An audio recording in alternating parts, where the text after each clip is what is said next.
Hey, this is Patrick Coffin with a review of A.K.A. Jane Roe.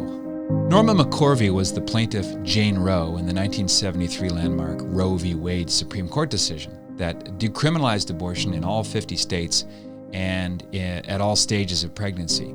Ms. McCorvey suffered an unbelievable amount of childhood trauma. She was in and out of reform schools and institutions. She robbed a gas station at the age of 10 and later developed serious addictions. Norma was abused by her ex-husband, whom she married at 16, and by an unnamed male relative who molested her repeatedly. She was also used by the National Abortion Rights Action League and by Texas law school graduate, the out-of-work Sarah Weddington, who trawled for pregnant women looking for abortions and who successfully brought Norma's case all the way to the Supreme Court. Norma at the time was pregnant with her third child and was strongly recommended to say that she had been raped. Well, Roe v. Wade was decided in 1973 in January by a 7-2 majority with the rape story attached, and Norma stuck with that story until 1987 when she admitted that she had lied. And now posthumously, Norma is being used again by the producers of a very deceptive FX documentary titled A.K.A. Jane Roe. It was produced and directed by an Australian-born activist named Nick Sweeney, who bequeathed to the world The Sex Robots Are Coming and Born in the Wrong Body and the family favorite Transgendered Kids Camp. A.K.A. Jane Roe tries to portray Norma McCorvey as the victim of manipulation and of coercion by the pro-life movement, that she basically lied all along. The question is any of this true? Can the makers of A.K.A. Jane Roe say with a straight face that they did not exploit and manipulate Norma McCorvey in her very last days on Earth? More about that later. If the pro-life movement wrote checks to her and told her what to say, as the documentary claims, chances are zero that Norma did this documentary for free and had absolutely no coaching to get across the narrative that they wanted her to tell.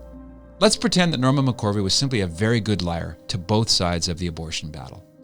I don't believe that's true.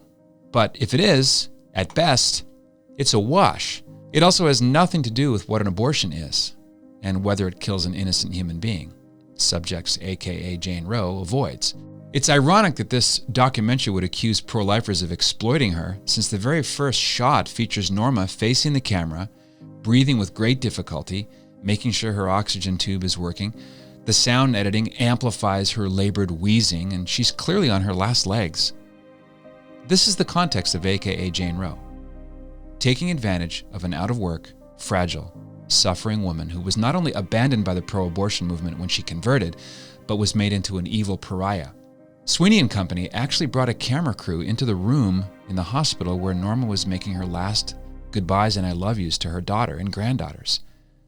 And they additionally thought it would be a good idea to include a shot of Norma's corpse in her open casket at her funeral. So, who's exploiting whom again? The main window through which we're supposed to see the lies of the pro-life movement is the ex-pro-life leader, now never Trumper, Reverend Rob Schenck.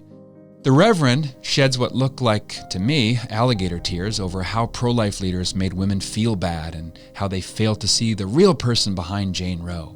He uses the royal we a lot. Well, as Tonto said to the Lone Ranger, "What do you mean we, paleface?"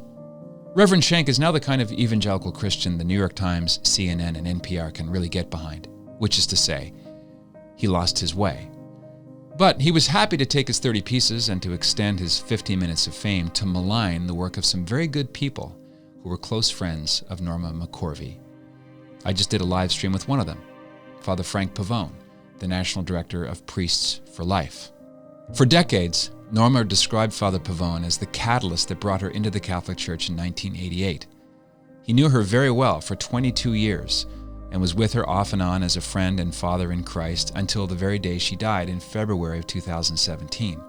Father Pavone preached at her funeral, but they didn't include that in the documentary. The one person best qualified to say whether Norma was lying about her convictions was not even interviewed for A.K.A. Jane Roe, nor did they include his homily at her funeral, although they did include a portion of Reverend Benham's sermon. Didn't interview Father Pavone. I wonder why. The documentary goes out of its way to portray Christians, in fact, as if not unhinged and potentially violent than goofy and irrelevant. They show Reverend Flip Benham, the Baptist preacher and Operation Rescue leader who slowly won over Norma McCorvey by his kindness, and because his past also included jail time. The two of them clicked, and almost despite herself, Norma was baptized a Christian, and she spent the rest of her days trying to overturn the Supreme Court decision that is forever linked to her. To say the least, the pro-abortion forces did not like this conversion. But if they tried to put Pastor Benham in a bad light, I think they failed. Flip Benham comes across as gregarious, like a bit of an eccentric good old boy, courageous, and certainly willing to go on camera knowing that it would be edited for maximum unflattery. The way the filmmaker frames the two Protestants, one pro-life, the other pro-choice now, is a study in contrasts. Flip Benham is interviewed while he's driving and on a ladder using a bullhorn at an abortion facility with a lot of herky-jerky camera movements. Whereas the pro-choice Reverend Shank holds court in a well-appointed living room. He's in his dapper dress shirt and his French cuffs, and he speaks in that deliberately slow cadence that's meant to impart sincerity and gravity. It's all carefully crafted messaging. A.K.A. Jane Roe also features misleading snippets of various interviews that Norma McCorvey did throughout the years, including one with ABC's Ted Koppel. What they left on the cutting room floor is her adamantly telling Koppel that the pro-life movement never used her and that pro-lifers cared for her and loved her unconditionally. Another example. The documentary doesn't show that Gloria Allred, that feminist fixture who lives in front of any nearby camera, grossly misrepresented what Norma really believed during the very press conference that A.K.A. Jane Roe shows only a part of course. On that day, Norma told Ms. Allred that she didn't believe in abortion, and she talked women out of having them when Norma worked in the industry. That somehow never made it into the final cut. I wonder why. It was well understood by those that cared for her that Norma struggled not only with physical ailments, but with mental illness brought about by the childhood traumas that no little girl should face. The longtime house cleaner was also out of money, which made her an easy mark for ambitious pro-abortion documentarians. But one element that explains the animus against the biblical worldview held by most pro-lifers is the fact that when Norma came to Christ, she understood that this meant no more homosexual behavior. It must have been very difficult, but Norma and her longtime girlfriend Connie Gonzalez remained chaste after her conversion, and they remained so for the rest of their lives, as friends. For the left, this is the third rail, the most sacred of cows. But Norma didn't just speak words, "I'm pro-life." She acted. She made hard life decisions against her own fallen desires. If Norma McCorvey was trying to pull the wool over people's eyes by taking pro-life money, renouncing a deeply ingrained pattern of behavior and staying that way for decades is a really dumb way to do it. If the makers of this documentary cared so much about the truth, why did they sit on the footage for over 3 years, waiting until 2020 before releasing it? Can you say election timing? In fact, someone got Norma to spontaneously bring up her dislike of President Trump. I say that was artificially prompted, if not scripted. Speaking of scripted, I can't wait to see the historically accurate upcoming movie Roe v. Wade, directed by Nick Loeb, whom I've interviewed, starring Jon Voight and Robert Davi. I can guarantee there will be more truth in that fictional movie than there is in this documentary that wraps itself in authenticity.